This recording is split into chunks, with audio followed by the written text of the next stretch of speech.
Ini kisah para pejabat yang merendahkan dirinya, yang menghamba harta benda dan menjadikan negara dan rakyat sebagai sapi perah belaka.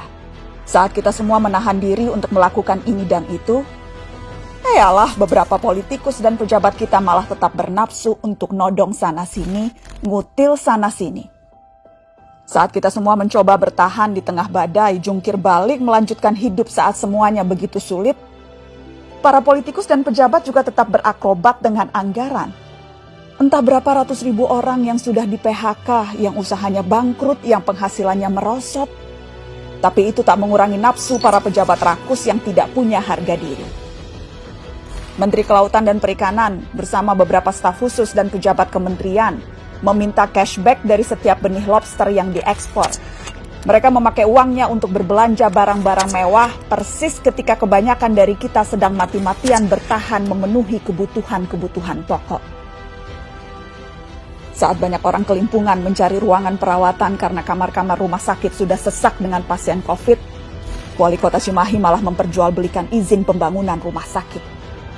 Dan yang lebih gila lagi, para pejabat Kementerian Sosial berikut dengan menterinya sekaligus malah menodong para vendor dengan uang cashback. Mereka meminta Rp10.000 dari setiap paket bantuan sosial. Paket senilai Rp300.000 untuk meringankan beban hidup rakyat. Tega-teganya dipotong untuk dinikmati sendiri. Dan itu dilakukan oleh mereka yang disumpah untuk membantu rakyat bisa bernapas lebih mudah di tengah himpitan hidup. Inilah arti kebejatan yang sesungguhnya. Ampun ya Allah. Sejak awal, dana triliunan rupiah yang digelontorkan dalam bentuk bantuan sosial memang rentan diselewengkan. Sudah banyak yang memprediksi potensi ini.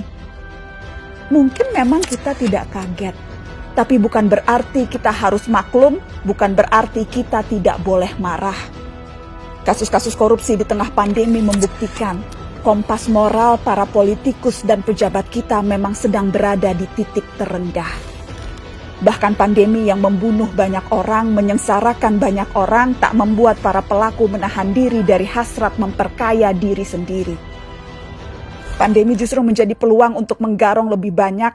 Kegentingan dan kedaruratan justru jadi ruang baru untuk bertindak lebih brutal, lebih banal, lebih ugal-ugalan, dan lebih tidak tahu malu. Publik, kita semua justru dibebani pekerjaan tambahan. Selain harus bertahan hidup, kita justru harus lebih teliti mengawasi kebijakan dan penggunaan anggaran. Tambah capek, tambah pegel, tambah frustasi. Tapi pilihannya tidak banyak. Semakin kita apatis, semakin senang mereka menggasak uang negara. Pandemi terbukti melahirkan kebiasaan-kebiasaan baru. Kecuali perilaku para politikus dan pejabat kita. Inilah kenyataannya, sudah sebegitu bangkrutnya moral mereka. Memang kita tidak kaget, tapi sangat wajar dan sangat pantas untuk kita marah.